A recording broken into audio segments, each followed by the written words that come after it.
வணக்கம். திடீரென திமுக தலைவர் மு.க.ஸ்டாலினுக்கே போன் போட்டு எடப்பாடி பழனிசாமி. அதிர்ச்சியில் விஜய் மற்றும் தவேகாவினர். அடுத்தடுத்து பரபரப்பில் தமிழக அரசியல் களம்.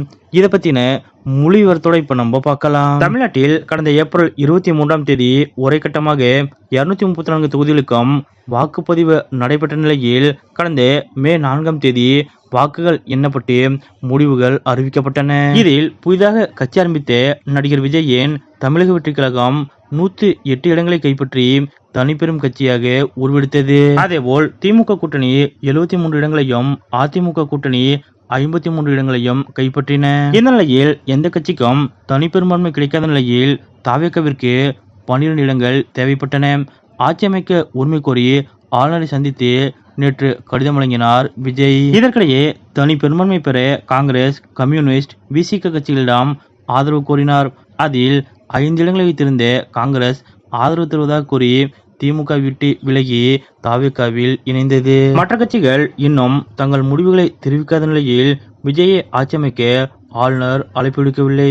இதையடுத்து இன்றும் ஆளுநரை சந்தித்த விஜயிடம் தனி பெரும்பான்மை இல்லாமல் எப்படி ஆட்சி அமைப்பீர்கள் என்று ஆளுநர் அவர்கள் கேட்டுள்ளார். மேலும் விஜயிடம் பல்வேறு கேள்விகளை எழுப்பிய ஆளுநர் தற்போது வரை ஆட்சி அமைக்க விஜய்க்கு அழைப்பு விடுக்கவில்லை. குறிப்பாக தனி பெரும்பான்மை இல்லாததால் ஆட்சி அமைக்க அழைக்க முடியாது என்று ஆளுநர் அவர்கள் கூறியுள்ளார். இதனால் தற்போது தமிழ்நாடு அரசியலில் பெரும் பரபரப்பான சூழல் ஏற்பட்டுள்ளது. இப்படிப்பட்ட நிலையில் அதிமுகவும் திமுகவும் கூட்டணி அமைத்து ஆட்சி அமைக்க இருப்பதாக நேற்றிலிருந்து தகவல்கள் வெளியாகின. ஆனால் இன்று காலை திமுக தலைவர் ஸ்டாலின் அவர்கள் தவேகா ஆட்சி அமைக்க எந்த சிக்கலும் ஏற்படுத்த மாட்டோம் என்றும் 6 மாதத்திற்கு அவர்களது ஆட்சியின் போக்கை கண்காணிப்போம் என்றும் கூறியிருந்தார். இதனால் திமுக அதிமுக கூட்டணி ஏற்படாது என்று கூறப்பட்டது.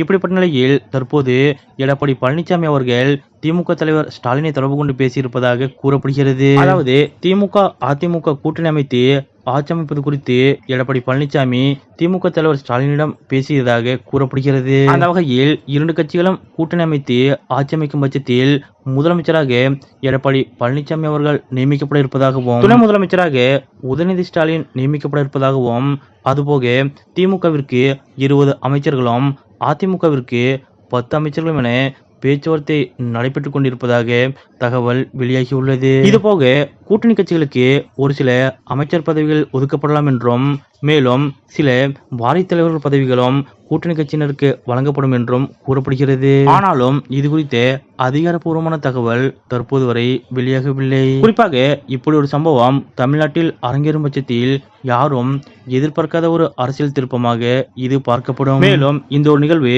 விஜய் மற்றும் தவேகாவினருக்கு மிகுந்த அதிர்ச்சியை ஏற்படுத்தியுள்ளது. தமிழ்நாட்டு அரசியலில் இதுவரை இல்லாத திருப்பமாக திமுகவும் அதிமுகவும் இணைந்து ஆட்சி அமைக்க இருப்பதாக கூறப்படுவது பற்றிய உங்களுடைய கருத்துக்கள் என்ன அப்படிங்கிறத மறக்காம கமெண்ட்ல குறிப்பிடுங்க.